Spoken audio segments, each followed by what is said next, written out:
Hello boys and girls, today I'm gonna talk about a couple of films that I really enjoy and some that I really fucking hate. Let's start with the ones that I like for one's sake. Okay, we'll begin with weird science, a very strange picture. Imagine these two kids who's kind of growing up to become teenagers. They plug in an old computer with Thunderbolts, if I'm not mistaken myself for some reason, and a Barbie doll, sort of like trying to create the most wonderful woman on planet Earth. It works. Nobody knows how it works, but it works. Sometimes I criticize movies because it doesn't make a lot of sense, but in this movie, it's not supposed to make a lot of sense. It's just supposed to be there. She has supernatural powers, she invites them to the life of a lifetime, and everyone has no clue what the hell is going on. It's just a fantastic picture. It works really good on Blu-ray. There's a lot of fun going on. It's just a blast. I love this movie. In Time. In Time works really interesting as a picture. In this movie we have the money of a currency gone. There's no more money. Instead the currency is time, which doesn't make a lot of sense, but imagine yourself if you have 1 hour to live and you have to work yourself up to 2 or 3 hours to live. The most richest people have 100 years to live. And this one guy, played by Justin Timberlake, has had enough. Then his mother dies right in front of him because she missed all the time. He's gonna make some kind of throwback. He's gonna crush the system and he's gonna prove himself that the world can change. It's actually a really interesting picture because everyone in this movie is like a gray zone. They all have their own characters, they all have their own ambitions, and it's just a really good movie. The only thing that I don't like about it is you never really get how the concept of time becoming a currency could be possible, but it doesn't really matter. It's an interesting picture nevertheless, very well made. Another great Blu-ray is Jack Reacher. This is very well made. Tom Cruise is not running around and gunning people down this time. He's actually acting very calm and very polite to his surroundings while trying to solve a case that is getting more and more interesting as the story goes. It's a story about conspiracy, it's a story of trying to figure out what's going on behind the curtains, and it's more of a thriller, a very ice-cold thriller where everything can happen. And Werner Herzog is playing his ass off as a very creepy mafia guy who has something to do with what's going on. I really like this movie. It's very intense, the few action scenes are great filmed, and I don't have anything to complain about. I really enjoy this picture.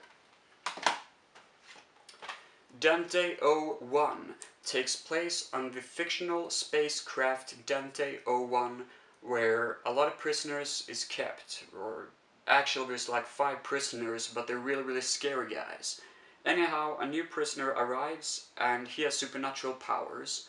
He doesn't remember who he is, and he can for some reason not die, which is freaking people out on the spacecraft. They start to wonder who he is, why he is there, and what is going on. But he himself doesn't remember his real name, so everything sort of becomes a blur. It does have some interesting religious undertones, and I like that, but the film is very slow paced, and it's not often that you re-watch it. Still though, a great picture from the guy who made Delicatessen.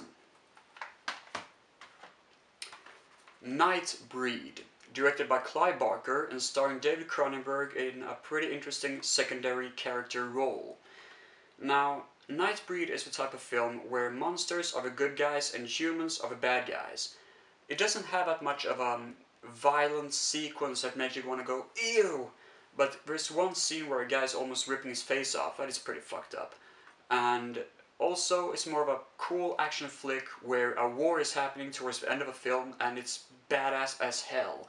I like it. It's actually very entertaining. The Babadook. A lot of people talk about this movie, and yes, it is really awesome. I do recommend it. From the bottom of my heart, I really like it. There's 2 things that people were annoyed about. The kid and, you know, the ending of the film. I think both are really interesting because the kid has a point to the movie and the ending also has a point to the film. If you're interested to find out my point of view why the movie ended the way it did, you can write a comment down below and I'll make a more spoiler-fold kind of talk about what I think is supposed to represent in this movie. It's an ending that people did not foresee, and that's what I like about it. I love this movie, it's really good. Now let's talk about the shitty films. God, this is gonna be a tough thing to do. Nah, it's gonna be okay. First thing is Repo Men. A lot of people may actually complain on my review of this picture, but I do not like it. The characters are uninteresting, it's too cool, it's too serious, it's too comedic, it doesn't know where it's supposed to stand. A friend of mine said, then I told him that I didn't enjoy Jurassic World. He told me that I must have problems with movies that are supposed to be too cool, too comedic and too serious at once. And that is actually true. I do have a problem with that. Because most of the times it feels so stupid, it feels like the combination doesn't work. Sometimes it works, but it's very rare for me to enjoy it. Repo Men is one of those movies where it doesn't work. I have a really hard time to really get what the director's trying to tell with the story, and I just didn't like it. The first 20 minutes is okay, but then it goes downhill right away, and I just don't give a damn. I don't even remember that much of this film. Nothing at all. I think the chick was kind of hot, but that's everything I can remember. I do not like it. Skycap in the World of Tomorrow. A lot of people like this film, and I do get what they're trying to do with the picture, but it just doesn't work. Then I see a movie about, a matinee film where they're trying to go back to the 50s or back to the 40s or something like that. This is what I want to see. I want to see a picture where they can go to a movie like, or to a land like Shangri-La, suck it in, the beauty of the country, and sort of understand the history behind Shangri-La. Something that Indiana Jones would have done, where it becomes an iconic sequence in the Thai movie. In this film, they go to Shangri-La, they meet a bunch of people, and then they get the hell out of there. Here's a coat, let's move to the next place.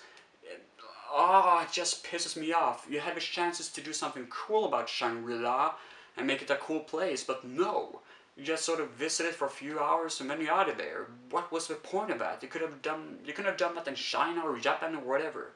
But this movie came out by the time a lot of people used to love CGI. It tosses CGI to your face and it doesn't make any sense. It's just sort of there, but what for? It's stupid. I fucking hate this movie. Jumper. At least I expected some pretty okay action sequences, and none of it really was that okay. There was this one scene where a bus sort of flips into the desert or something, that was kind of cool. But the problem I have with this movie is one thing. It's supposed to be impossible for a man to teleport himself to one place to another, and that is supposed to be the extreme cool thing about this movie. That is supposed to be the kind of mystery behind the film. But the mystery for me is how all the goddamn characters can be so fantastically stupid.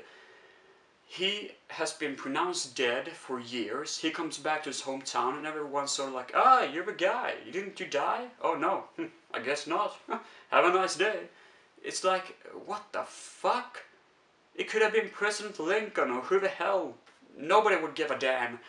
It's just like, it has no IQ. It's really fucking stupid, which is a shame because I think Hayden Christensen could have a point of actually becoming a pretty good actor if, this movie wasn't supposed to be that lame. I'm not the only one hating it though. I have a friend who can back me up, so, but if you happen to like it, please tell me why. Blast. Rutger Hauer is cool. He stars in a very small character role who sort of has a big important role towards the end of the movie. But my god, this movie's giving me a headache. It begins kind of okay, you hope it to get better, but no, it doesn't really go there. It goes downhill instead pretty fast. It's a die-hard knockoff, but it doesn't have any explosions, it doesn't have any gunplay or fistfight that makes you go, ooh, that is cool.